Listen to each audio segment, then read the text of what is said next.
Hi, today we're starting a chapter book. One of my favorites, Gooseberry Park by Cynthia Rylant. Today we will read chapter 1, A New Nest. All new mothers have a nesting instinct, even human mothers who haven't any idea how to build a nest. While human mothers are waiting for their babies to be born, their nesting instinct causes them to do the silliest things, such as taking all the pots out of one cabinet and all the pans out of another and switching them. Human mothers don't know why they are doing this, except that some little voice in their heads is saying, keep busy, keep busy. A sensible rabbit mother who hears this little voice will simply pluck her fur with her teeth to make a nice warm baby bed for the near future. But a mixed up human mother, well, she'll just wander about her kitchen, switching her cabinets for no reason at all. Thus, it was a good thing that Stumpy was a squirrel. She knew a nesting instinct when she felt one, and she knew what to do about it. For many days now, every part of her red squirrel body had been shouting, keep busy, keep busy. And was she ever keeping busy? For the new nest she was building, she had collected the choicest twigs and the finest leaves, and because she was sure of what was about to happen, bits of the pink-dotted, blue-flowered, or green-starred material that could be had by digging a little bit in the can behind the town sewing shop. One morning, she had even happened upon a bit of cloth decorated with pictures of little red squirrels carrying small brown nut sacks, and she nearly fainted away. It was better than she could have hoped for her new babies. And new babies indeed were what she was about to have. Babies to love, to keep clean, to bring up close against her fur in the dark night. Stumpy was about to be a mother, and oh, was she proud. And busy. Quite busy. Carefully, she lined her new nest with the twigs, the leaves, and the bits of beautiful cloth. She had recently moved from an old locust tree on the south side of Gooseberry Park to a pin oak on the east.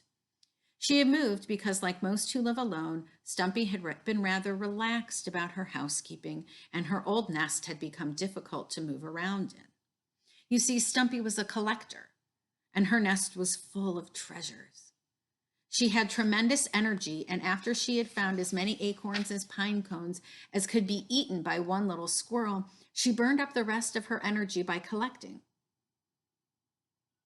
Stumpy collected these things: tabs from soda pop cans, empty yogurt cups, gum wrappers, coins, ice cream sticks, straws, feathers, pretty pebbles, little balls lost by children, nuts, bolts, screws, tacks, twist ties, and rubber bands. Her most beautiful treasure of all, though, had been a lovely watch that glowed in the dark. 2 winters ago, she had found it lying on top of a picnic table. She took it to her nest and didn't realize until evening what a marvel it was. As darkness came, the watch began to shine, and Stumpy's nest became bathed in a soft green light. Animals who passed at night were drawn to it.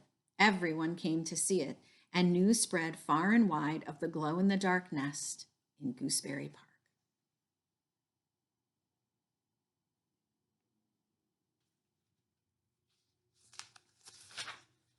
Unfortunately, the news spread too far and too wide. Someone came one day and stole that watch from Stumpy's nest. Stumpy never found it again, though for weeks she sat high in her tree at night and looked out over the park, hoping to see that soft green glow. She never did.